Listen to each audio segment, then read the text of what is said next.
ప్రపంచం మారుతోంది, చంద్రబాబు కూడా మారాలి అని సిపిఎం రాష్ట్ర కార్యదర్శి వి శ్రీనివాసరావు అన్నారు. ప్రజలు చాలా ఇబ్బందుల్లో ఉన్నారని, వారిపై ఎలాంటి భారాలను వేయలేమని ఏపీ సీఎం చంద్రబాబు చెప్పడాన్ని స్వాగతిస్తున్నామన్నారు. బుధవారం విజయవాడలో నిర్వహించిన మీడియా సమావేశంలో శ్రీనివాసరావు మాట్లాడుతూ, చంద్రబాబు నాయుడు గారు చేసినటువంటి ప్రకటనను మేము స్వాగతిస్తున్నాం. ప్రజలు చాలా ఇబ్బందుల్లో ఉన్నారు, వాళ్ళ మీద ఏ భారాలు వేయలేము అని ఇప్పటికైనా సరే వాస్తవాన్ని గుర్తించి ప్రజల మీద భారాలు వేస్తే మోయగలిగిన పరిస్థితుల్లో లేరు అని చెప్పటం మంచిదే. ఎందుకంటే పార్లమెంట్లో ప్రవేశపెట్టినటువంటి బడ్జెట్కు ముందు ఇచ్చినటువంటి ఆర్థిక సర్వేలో చాలా విషయాలు వచ్చినాయి. మొత్తం ఆర్థిక వ్యవస్థను తగ్గుతుంది, ప్రజల ఆదాయాలు పడిపోతూ ఉన్నాయి, ప్రజలకు ఏమాత్రం భారాలు భరించగలిగిన స్థితిలో లేరు అనేటువంటి అంశాన్ని జీడిపి కూడా వాళ్ళు ఎక్స్పెక్ట్ చేసినంత రాలేదు, పడిపోతూ ఉంది. ఆ ప్రజల అప్పులు పెరుగుతూ ఉన్నాయి. ఈ పరిస్థితుల్లో ప్రజల మీద ఏమాత్రం భారాలు వేసినా భరించగలిగిన స్థితిలో లేరు. ఈ విషయాన్ని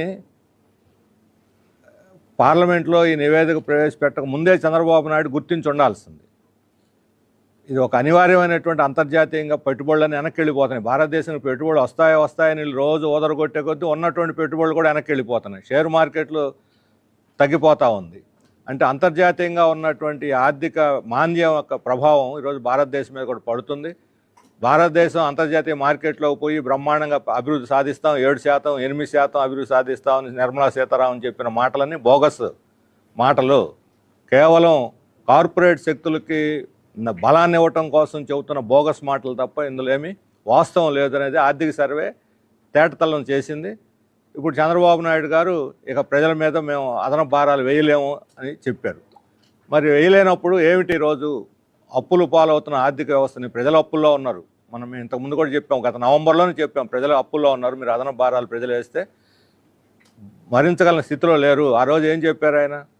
రోడ్లు వేయాలనంటే మామూలు స్టేట్ రోడ్లు కూడా రోడ్ ట్యాక్స్ వేస్తాము, లేకపోతే ప్రజల మీద అదనపు టోల్ ట్యాక్స్, రోడ్డు మీద టోల్ ట్యాక్స్ వేస్తాము, అయితేనే రోడ్లు, లేకపోతే ఈ రోడ్లు మీరు గతుకుల రోడ్లను తిరగాలి, మా ఖజానా ఖాళీగా ఉంది, అందుకని 1% జిఎస్టీ పెంచుతాము. ఇవన్నీ సెంట్రల్ ప్రతిపాదన కూడా పంపించారు, జిఎస్టీ పెంచమని, అదనంగా పెంచాలని చెప్పి. ఇవన్నీ మరి ఇప్పటికైనా సరే వాస్తవాలు తెలుసుకొని ప్రజలు వీటిని భరించగలిగిన స్థితిలో లేరు. కొనుగోలు శక్తి పడిపోతున్నది, దరిద్రం పెరుగుతూ ఉన్నది, అప్పులు పాలవుతున్నారు ప్రజలు. ప్రభుత్వం అప్పుల ఖజానాలో ఉందని ఎన్నికల సందర్భంలో చంద్రబాబు నాయుడు గారు విపరీతంగా ప్రచారం చేశారు. మరి ఖజానా ఖాళీ, ప్రభుత్వ ఖజానా ఖాళీ అయితే ప్రజల ఖజానా నిండుగా ఉందా? ప్రజలు అప్పుల్లో ఉన్నారు. మేము అప్పటి నుంచి చెబుతున్నాం, నవంబర్ నుంచి చెబుతున్నాం, మీరు ప్రజల మీద భారాలు వేయదు. ఇప్పుడు నేను చెప్పాం, కరెంట్ ఛార్జీలు విపరీతంగా పెంచారు. ఆ రోజు చెప్పాము మేము, మీరు కరెంట్ ఛార్జీలు పెంచుతున్నారు, దీని పేరుతోటి ట్రూ అప్ ఛార్జీల పేరుతోటి వేస్తున్నారు. గత ప్రభుత్వం వేయకుండా ఆపినటువంటి దాన్ని, ఆ పాపాన్ని మీ నెత్తినేసుకొని మీరు దాదాపు ఇప్పటివరకు చరిత్రలో లేని పెద్ద భారాన్ని ఒక్కసారిగా ప్రజల మీద మోపుతున్నారు. ఇంత పెద్ద భారాన్ని 3 సార్లు వరుసగా ట్రూ అప్ ఛార్జీల భారం ఇంతవరకు ఎప్పుడు వేయలేదు జనం మీద. గతంలో పెరుగుతూ వచ్చినాయి ట్రూ అప్ ఛార్జీలు కూడా. అసలు ఈ విధానాన్నే, ట్రూ అప్ ఛార్జీల విధానమే రద్దు చేయాలని చెప్పి మేము ఆ రోజు డిమాండ్ చేశాం. ప్రజలు భరించలేరని చెప్పాం, అప్పుల్లో ఉన్నారని చెప్పాం.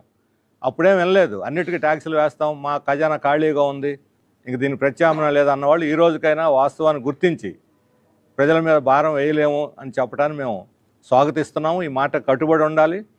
అయితే ప్రజలు భారం వేయనప్పుడు ఖజానాని ఎట్లా నింపుకుంటారు? మీరు ప్రభుత్వ ఆస్తులమ్మి నింపుకుంటారా? దీన్ని కూడా మేము సమ్మతించాం, ఎందుకంటే వాళ్ళు ఇటువంటి ఆలోచనలు ఉన్నాయి. అందుకని దీనికి మా ప్రధానమైనటువంటి సూచన ఏంటంటే, మన రాష్ట్రానికి కేంద్రం నుంచి రావాల్సినటువంటి వనరులు ఉన్నాయి. 20,000 కోట్లు మనకి ఇప్పటికే బకాయి ఉంది. కేంద్రం మనకు న్యాయంగా రావాల్సిన బకాయి 20,000 కోట్లు ఉంది.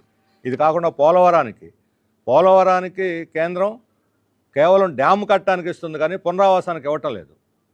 పునరావాసం పెంచకుండా ఈరోజు కనీసం 2013 చట్టం ప్రకారం ఇవ్వాల్సిన పునరావాసానికి నిధులు ఇవ్వకుండా పాత 20 సంవత్సరం, ఇప్పుడేమో కాంట్రాక్టర్లకేమో ధరలు పెరిగినాయని వాళ్ళకి అప్డేట్ చేస్తున్నారు. మొత్తం ఇదంతా రివైజ్ చేసేస్తున్నారు ఎస్టిమేట్స్ అన్ని. కానీ పునరావాసానికేమో 10 ఏళ్ల క్రితం నిర్ణయించిన దాన్ని ఇప్పుడు కూడా ఇస్తామంటున్నారు. ఇది ఎక్కడ గోల, ఇది ఎక్కడ నిర్ణయం అసలు? ఇది ప్రజలు వాళ్ళ దృష్టిలో ఉన్నారా లేదా? అందుకని పునరావాసానికి 18 సంవత్సరాలు నిండిన ప్రతి ఒక్కళ్ళకి అప్డేట్ చేసి 10 లక్షలకు తక్కకుండా ఇవ్వాలి, ఇళ్ళు కట్టి ఇవ్వాలి, వాళ్ళకి ఉద్యోగాలు ఇవ్వాలి.